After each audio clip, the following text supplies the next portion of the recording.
apakah jodoh yang kita dapatkan termasuk karma? Apakah seseorang yang kita cintai saat ini adalah pasangan kita di masa lalu, untuk kemudian kembali menyambung jodoh di kehidupan kali ini? Apakah ini termasuk lingkaran karma? Apakah pertemuan dengan seseorang, entah sebagai sahabat, rekan kerja, sebagai seseorang yang menyakiti atau membahagiakan kita, atau sebagai suami istri, itu memang sebuah karma juga.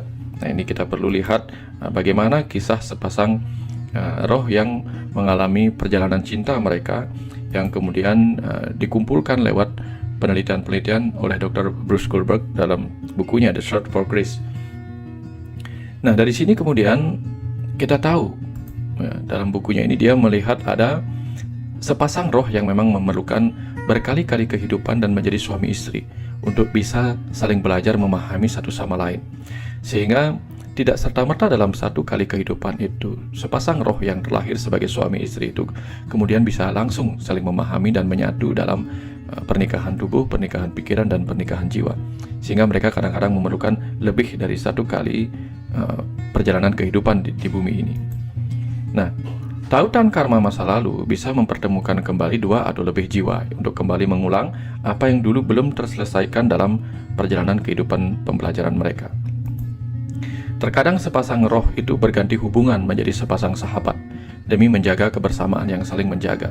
Jadi, seseorang yang pernah terlahir berpasangan sebagai suami istri, karena tidak pernah berhasil menyatukan diri dalam pemahaman jiwa, suatu ketika akan terlahir sebagai saudara, bahkan sampai menjadi sepasang sahabat, yang barangkali dengan menjadi sepasang sahabat mereka jauh lebih mudah saling memahami ketimbang terlahir sebagai suami istri.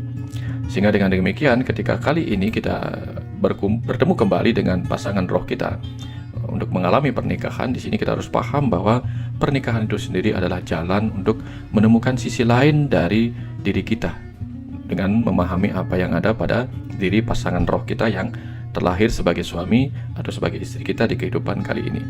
Karena pernikahan itu tujuannya adalah untuk belajar menyatukan sifat maskulin dan sifat feminim dari diri sang roh, sehingga kelak dia akan kembali menyatu dalam sifat maskulin dan feminim itu menjadi penunggalan kembali.